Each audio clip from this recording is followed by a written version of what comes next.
அன்றைக்கி ஒரு நாள் ஸ்க்ராப் பக்கம் போகும்போது ஒரு உடஞ்சி போன சுவிட்ச் பாக்ஸாக நம்ம கண்ணில் பட்டுது. இந்த சுவிட்ச் பாக்ஸில் ஒயர் கட் ஆயிருக்கு, ப்ளஸ் உள்ளே என்ன டேமேஜ்னு தெரியல. மேலே பார்க்க நல்லா தான் இருக்குது, அது உள்ளே என்ன டேமேஜ்னு பார்த்து அதை சரி பண்ண போகிறோம். இதே போல் கண்டென்ட்டுக்காக நம்ம சேனலை சப்ஸ்கிரைப் பண்ணிக்கோங்க. மறக்காம வீடியோ கடைசி வரைக்கும் பார்த்து லைக் அண்ட் ஷேர் பண்ணுங்கள். ஃபஸ்ட்டு சுவிட்ச் பாக்ஸ் பின்னாடி இருக்க 6 ஸ்க்ரூவையும் அவுத்தெடுத்துக்கோங்க. பின்னாடி இருக்க கேஸை சேஃபாக எடுத்து ஓரமாக வச்சுருங்க. இந்த ஸ்க்ரூஸ் எல்லாம் மிஸ் ஆகாமல் அதே பிளாஸ்டிக்கில் போட்டு வச்சுருங்க. பாக்ஸில் இருக்க பின்லாம் நல்லா தான் இருக்குது, லாஸ்ட்டு ஒரு பின் ஏதாவது துரு பிடிச்சிருக்கு. அதை மட்டும் லைட்டாக ப்ரெஷ்ஷை வச்சு க்ளீன் பண்ணிக்கோங்க.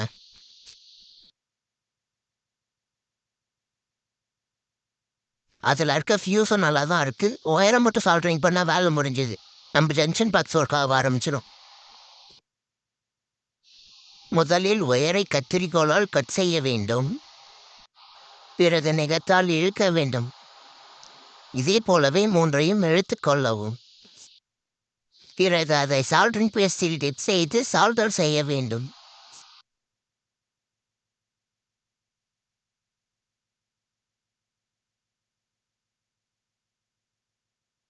சால்டர் செய்த பின் ஜங்ஷன் பாக்ஸில் சால்டரிங் செய்யவும். மறக்காமல் ப்ளஸ் மைனஸ் எர்த்தை கரெக்டாக கொடுக்கவும்.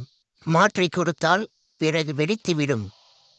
நான் கூறியது ஜங்ஷன் பாக்ஸ் செயலை அதில் கனெக்ட் செய்யும் எலக்ட்ரானிக் காம்போனட்ஸ்களை.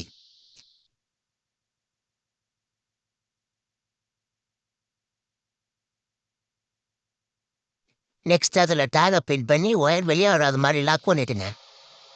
அதுக்கடுத்தது மேலே இருக்க பேக் கேஸை கரெக்டாக வச்சு லாக் பண்ணி அதில் இருக்க 6 ஸ்க்ரூவும் மிஸ் ஆகாமல் வச்சு லாக் பண்ணுங்க. டைட் பண்ணும்போது கொஞ்சம் பார்த்து டைட் பண்ணுங்க, சில டைம் பட்டுன்னு உடச்சிக்கும்.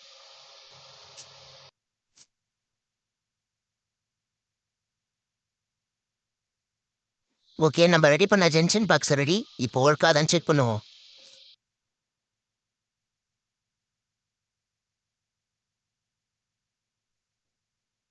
ஓகே, சுவிட்ச் பாக்ஸ் கரெக்டாகவே வேலை பார்க்குது, எல்லா சுவிட்சுமே கரெக்டாக வேலை செய்யுது. லாஸ்ட்டு சுவிட்ச் மட்டும் காலிங் பெல் மாதிரி வேலை செய்யுது, அதை நான் அப்படியே விட்டு வேறு எதுக்காக யூஸ் பண்ணிக்க போகிறேன். ஓகே காய்ஸ், பாய், நெக்ஸ்ட் வீடியோவில் பார்ப்போம்.